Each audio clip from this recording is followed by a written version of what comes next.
Well, it's nighttime in the Port-au-Prince, capital of Haiti. We're going to show you right now what it looks like here. As you can see, a sign showing Association Cri du Coeur. They are just basically showing what the people need. Nobody has gotten out here. That's why signs are being shown right here, as you can see. We're continuing this night of just despair when we see all the Haitian people just suffering. Right now, they have no place to go. They're just sleeping on the floor here. They don't know where to go. They just need help. They need medicine. They need food. They're just crying for everything. They need everything here. Now, what these people have done is just create some kind of a makeshift. Now, we're not too far from our destination, but for them, this seems like the ultimate destination.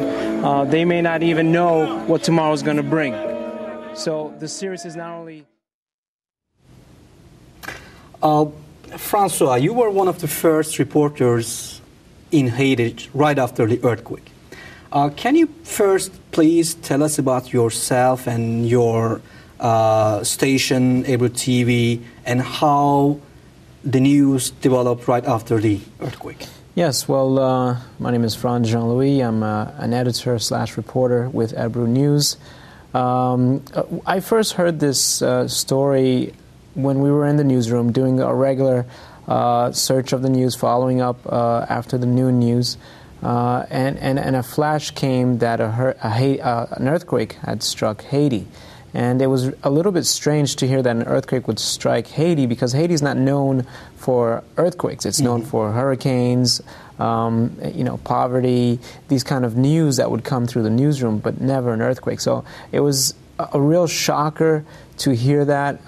My connection with Haiti, of course, is my father. He's Haitian. I'm of Haitian descent. So for me, it rung a little bell, a little bit of sadness, because you don't know what to expect. You're not sure what's in there, what's the situation. I have family there, so a lot of things were going through my mind that day. And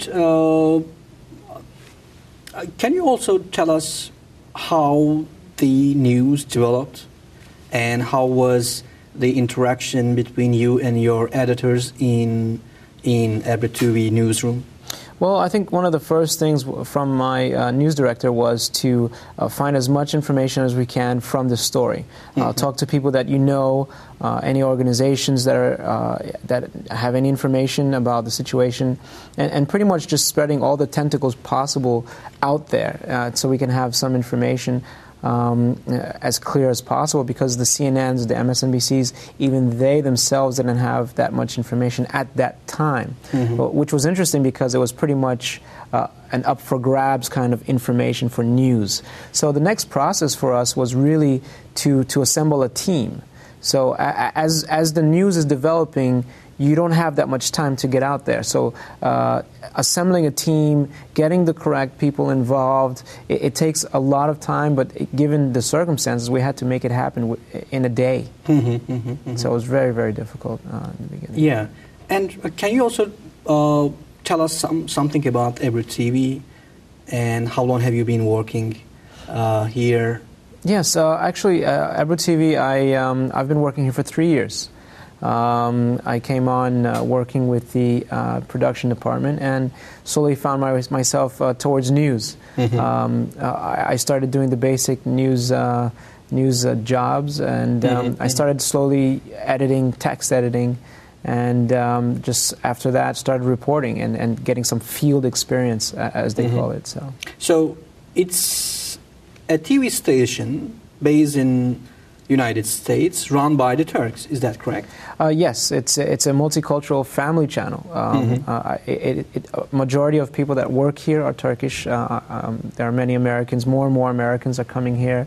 And again, Ebru TV, it's just this multicultural kind of feel that you have. Our programming is for the ethnic American, whether you're Turkish, African, Middle East, Chinese. We're trying to cater to all audiences. So being run by the Turkish is very different for us. Yeah. But would you agree that actually it was a very successful news covering, actually? I mean, they just sent their reporter to Haiti, while many other TV stations were not able to, right? Yeah, it was very interesting because it came, the order came from the direction of the Turkish, you know, idea. So it's unorthodox, and according to American standards, there's a whole protocol, but the way that we approached it was pretty direct. There's a news, there's a story, we have to get there. No protocol, let's get it together, let's go. So it seemed logical, and it seemed easy to do. It wasn't easy, but the logic behind it made everything possible.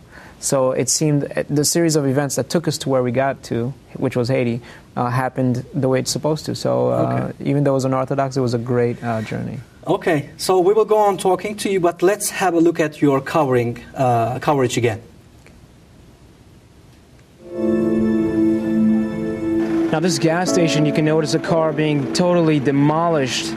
My understanding is that somebody was actually pumping gas into this car, and 2 people were in that car. Nobody survived. These are just remnants of the devastating earthquake here. It's in a neighborhood where help still hasn't been seen, but there is always a reminder of what this earthquake has done to Haiti. Right here in front of a hotel is a family just trying to listen for hope. They're actually listening to one of the national FM radios, where this radio is trying to uplift them. Usually there's radio playing music or some kind of commercials to keep people going, but this time the announcer is trying to keep them afloat, even though they're sleeping, nowhere to go, just in front of a hotel. So this is not only something where we are just walking through. You don't have to see it, but I do. But okay. Francois, did you have any difficulties during the reporting? Technical difficulties. Oh, that's a given. I mean, earthquake situation, no electricity, everything is down. I mean, technically, it was a nightmare. So one of the challenges was the connection between our home base, which was here in Somerset, and while we were in Haiti. You know, if it wasn't for the cell phone, I mean, really, I don't know what we would do without it. So you sent some text from your iPhone? Well, I sent text messages. Even through Facebook, I was able to send a few messages, a few calls. It was really, I mean, the technology, without it, we couldn't have reported anything because it was very difficult, given the circumstance. We had nothing. I mean, it was very, very difficult. And have you ever witnessed any events manufacturing to sensationalize the news? You know, when we're out there, I mean, we can see all kinds of media that was out there, and as the days go by, more and more of them are coming. So it seems as if, to me, when they were coming, the news had already happened, and in order for them to, I guess, make headlines and to attract people to watch, was to kind of fabricate a few things. I'm not going to say who in particular, but I would notice and I would witness a few people trying to, I guess, heightening the situation. For example, if there's a group of people trying to gather for food, maybe they're trying to portray them as violent to try to get the food. But what we saw was that people were in a line, they were waiting for their food patiently, and they were just pretty much angry that some of the people weren't giving them the food properly, and some people weren't giving the proper food. So a lot of fabrication came through certain media organizations again, and it's a shame that we have to witness these type of things. But in these situations, in earthquake situations, disaster situations, it's very possible and it's very easy to fabricate news.